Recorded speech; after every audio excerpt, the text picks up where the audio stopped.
गया खबर 1 मिनट का, लेकिन शुरुआत करते हैं एक बड़ी खबर के साथ। बड़ी खबर एक, यूपी बोर्ड की 10वीं की परीक्षा रद्द कर दी गई है। सीएम योगी की शिक्षा विभाग के साथ बैठक हुई और उसके बाद ये बड़ा फैसला लिया गया है कि फिलहाल 10वीं की बोर्ड परीक्षा रद्द कर दी गई है, जिसके बाद 6वीं क्लास से लेकर 11वीं तक की सभी छात्रों को प्रमोट किया जाएगा और साथ ही साथ यह भी तय किया गया है कि जुलाई में 12वीं की परीक्षा करवाई जा सकती है। ये बड़ी खबर हम आपको बता रहे हैं। यूपी में 10वीं बोर्ड की परीक्षा रद्द कर दी गई है, साथ ही 6 से लेकर 11वीं क्लास तक के सभी छात्रों को प्रमोट करने का फैसला लिया गया है। सीएम योगी के साथ शिक्षा विभाग की बैठक में बड़ा फैसला लिया गया। यूपी में करीब 1.5 करोड़ छात्रों को इसका फायदा मिलेगा। शिक्षा विभाग ने यह भी साफ कर दिया है कि अगर कोरोना संक्रमण के हालात ठीक हुए तो जुलाई के दूसरे हफ्ते में 12वीं की परीक्षा करवाई जा सकती है। स्कूल के जो विद्यार्थी होंगे माध्यमिक शिक्षा परिषद बोर्ड के, उन विद्यार्थियों, उन छात्रों को भी प्रमोट करने का निर्णय और हाई स्कूल की जो वर्ष 2021 की परीक्षा है उसे निरस्त करने का निर्णय माननीय मुख्यमंत्री जी के साथ बैठक में लिया गया।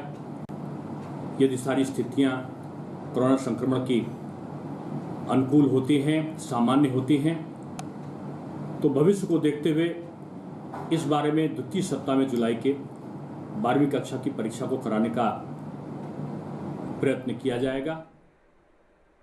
और चलिए देखते हैं खबर 1 मिनट, यानी 1 मिनट में खबरों का पूरा विश्लेषण।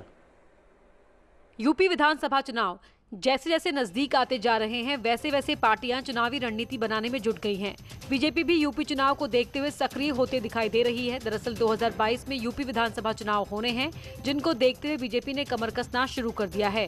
इस चुनाव को देखते हुए अगले महीने गृह मंत्री अमित शाह और बीजेपी के राष्ट्रीय अध्यक्ष जेपी नड्डा यूपी का दौरा करने का प्लान बना चुके हैं।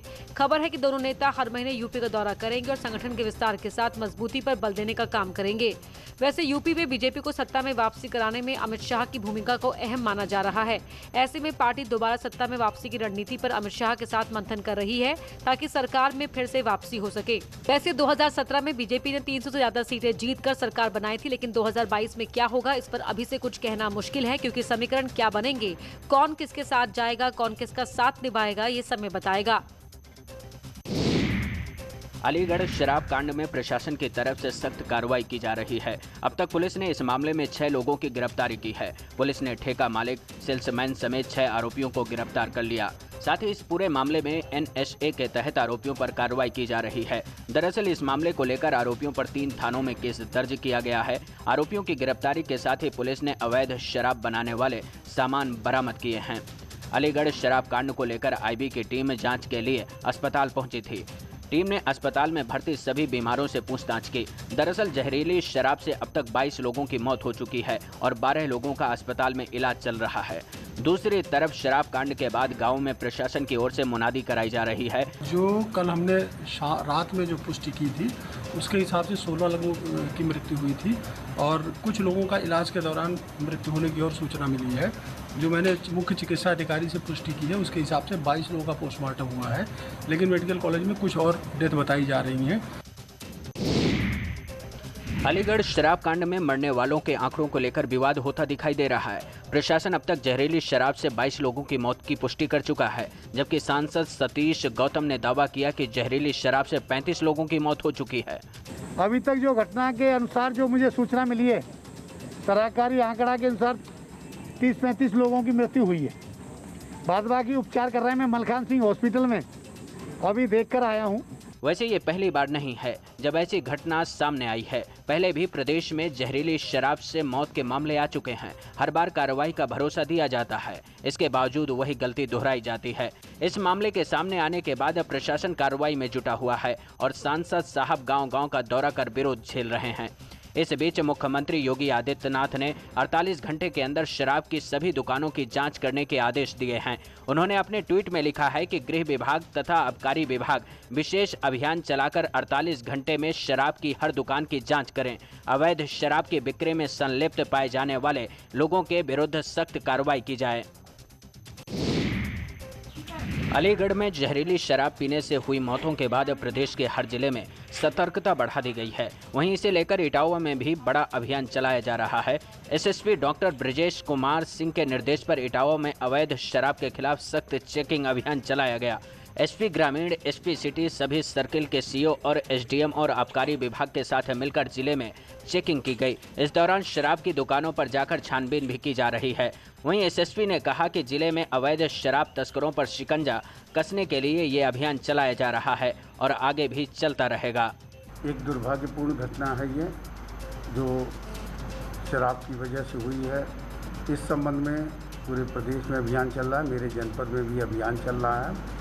कल से ये अभियान एसडीएम, सीओ, सभी एसओ, सभी मजिस्ट्रेट लगाए गए हैं और हमारे सभी एडिशनल साहबान, इवन हम और डीएम साहब भी इसको पे लगातार मूवमेंट बना के सतर्क दृष्टि रख रहे हैं। जो भी कार्रवाई होगी आपको 2 दिन अभियान है ये, इसमें जो भी अभियान में प्रगति होगी आपको अवगत कराएंगे। यूपी में कोरोना केस में लगातार कमी आ रही है। बीते 24 घंटे में कोरोना के 2287 नए केस मिले हैं, जबकि इस दौरान 7902 लोग ठीक भी हुए हैं। स्वास्थ्य विभाग के मुताबिक यूपी में पॉजिटिव केस की संख्या 46,201 रह गई है। यूपी में अब रिकवरी रेट 96.1% हो गया है। सरकार ने टेस्टिंग की रफ्तार और तेज की है। बीते 24 घंटे पूरे राज्य में 3,30,0289 टेस्ट किए गए हैं। विगत 24 घंटों में संक्रमण के 2,287 नए मामले सामने आए हैं। इसी अवधि में उपचारित होकर डिस्चार्ज होने वालों की संख्या 7,902 है। सरकार ने साफ किया कि टेस्टिंग बढ़ाने के साथ साथ राज्य में वैक्सीनेशन की रफ्तार बढ़ाने पर भी पूरा फोकस किया जा रहा है। इसके तहत 1 जून से राज्य के सभी जिलों में 18+ का वैक्सीनेशन शुरू किया जाएगा। सरकार ने लोगों से नियमों का पालन करने की अपील भी की है। दिनांक 1 जून से पूरे प्रदेश में 18 से 45 वर्ष के लोगों के वैक्सीनेशन का कार्य भी प्रारंभ हो जाएगा। अमेठी सांसद स्मृति ईरानी ने अमेठी के लोगों की मदद के लिए कोरोना से लड़ाई के सामान की बड़ी खेप भेजी है। राहत सामग्री में 1.5 लाख से अधिक मास्क, साबुन, पीपीई किट के साथ 50 से ज्यादा ऑक्सीजन कंसंट्रेटर भेजे गए हैं। इस राहत सामग्री को अमेठी सांसद स्मृति ईरानी ने जिला प्रशासन को सौंपा है। जिला अधिकारी आवास पर भेजा गया ये सामान जरूरत के हिसाब से अमेठी के अलग अलग इलाकों में भेजा जाएगा। वहीं इसके अलावा अमेठी में काम कर रही उत्थान सेवा समिति और अभिनेता अक्षय कुमार की संस्था दैविक फाउंडेशन लंदन की तरफ से बड़ी मात्रा में स्वास्थ्य उपकरण अमेठी प्रशासन को सौंपे गए हैं। उपकरण में कोरोना वॉरियर्स के रूप में काम कर रहे सभी वर्गों का विशेष ध्यान रखा गया है। दैविक फाउंडेशन और उत्थान सेवा समिति की तरफ से 8 ऑक्सीजन कंसंट्रेटर अमेठी प्रशासन को मुहैया कराए गए हैं। 1.5 लाख लगभग मास्क हैं, 1.5 लाख मास्क हैं और 1.5 लाख साबुन। ये दोनों चीज़ें हमारे पीएससी के, सीएससी के लिए, पुलिस विभाग के कर्मियों के लिए, स्वास्थ्य कर्मियों के लिए, सफाई कर्मियों के लिए, आशा बहुओं के लिए, आंगनबाड़ी कर्मियों के लिए। देश के साथ ही यूपी में भी टीकाकरण का अभियान काफी तेजी से चल रहा है। वहीं वैक्सीनेशन में गौतम बुद्ध नगर जिले ने एक अहम उपलब्धि हासिल की है। गौतम बुद्ध नगर कोरोना वैक्सीनेशन के मामले में यूपी का नंबर 1 जिला बन गया। अब तक इस जिले में 26% लोगों का टीकाकरण हो चुका है। 4,65,000 से ज्यादा लोगों को वैक्सीन लगाई गई है। अब वैक्सीनेशन को और तेज करने के लिए 24 घंटे टीकाकरण अभियान की शुरुआत की गई है। 24 घंटे वैक्सीनेशन करने वाला भी पहला जिला गौतम बुद्ध नगर बना है। साथ ही अस्पतालों में ड्राइव थ्रू वैक्सीन अभियान भी चलाया जा रहा है। 18+ की जनसंख्या है, वो लगभग 16 लाख के करीब बैठे और उसमें आज तक लगभग 5 लाख तो हम ऑलरेडी लगा चुके हैं कि जो वैक्सीन फर्स्ट डोज लगा चुके हैं। तो बचेगा लगभग 11 लाख। तो ये हो सकता है। उत्तर प्रदेश मुख्यमंत्री बाल सेवा योजना के नाम पर यह योजना संचालित होगी। इसमें जिन बच्चों ने अपने माता पिता को अथवा लीगल गार्जियन को कोरोना महामारी के कारण खोया है, उन बच्चों के लिए यह योजना लागू होगी। इसमें गार्जियन या केयरटेकर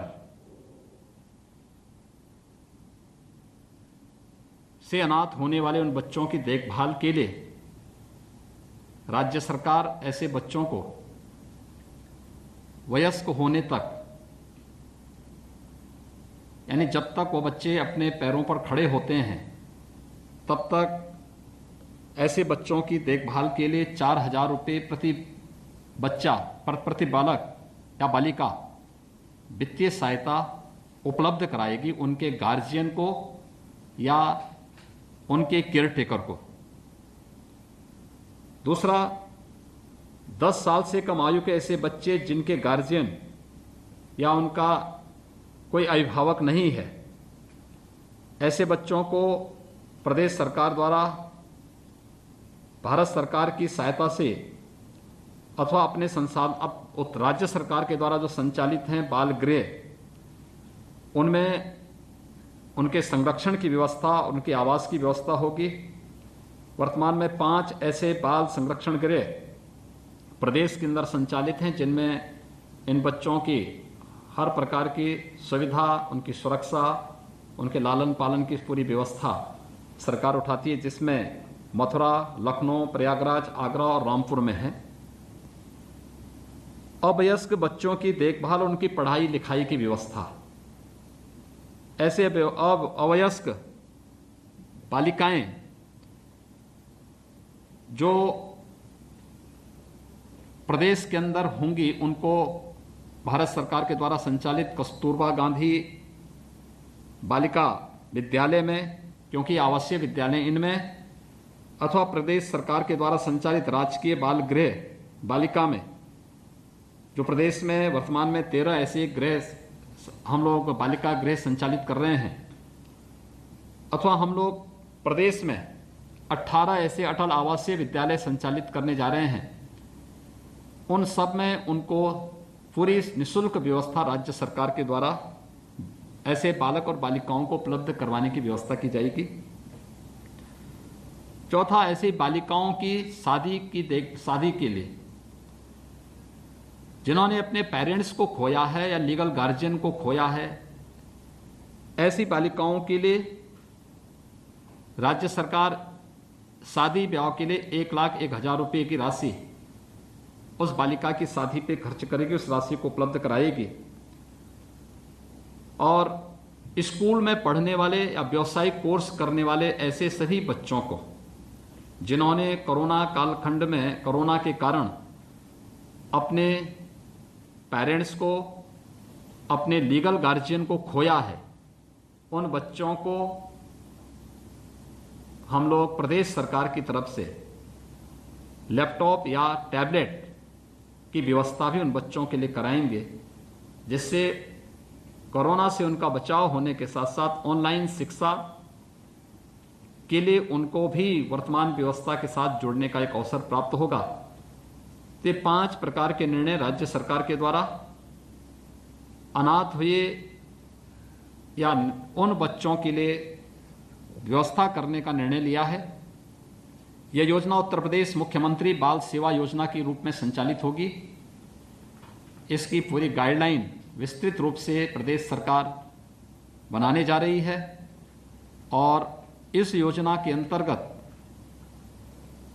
उन सभी परिवारों के प्रति हमारी संवेदना है जिन्होंने अपने परिवार के सदस्यों को, अपने अभिभावक को, अपने लीगल गार्जियन को खोया है, और उन सबको इस बात के लिए आश्वस्त करती है कि राज्य सरकार की पूरी संवेदना उन सभी लोगों के प्रति है जिनके किसी निकट संबंधी का, प्रियजन का दुखद मौत इस महामारी के कारण हुआ है। उनके प्रति हमारी पूरी संवेदना है। और जो बच्चे अनाथ हुए हैं, उन सभी बच्चों की देखभाल की जिम्मेदारी राज्य सरकार उठाएगी।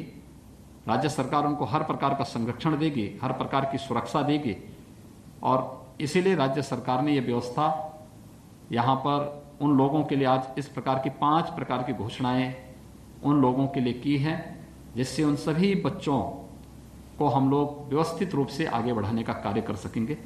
धन्यवाद।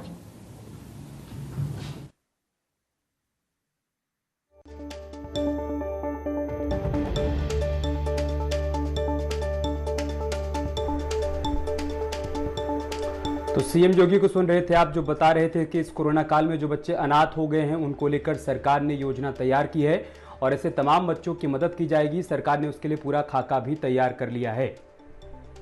अनाथ बच्चों के लिए बड़ा ऐलान किया गया है सरकार की तरफ से। अनाथ बच्चों के लिए सीएम योगी ने योजना का ऐलान कर दिया है। इसके तहत बच्चों के बालिग होने पर सरकारी मदद उनको दी जाएगी। ये ऐलान सीएम योगी की तरफ से किया गया है। रुक रहे छोटे से ब्रेक के लिए, जल्द लौटेंगे कुछ और खबरों के साथ।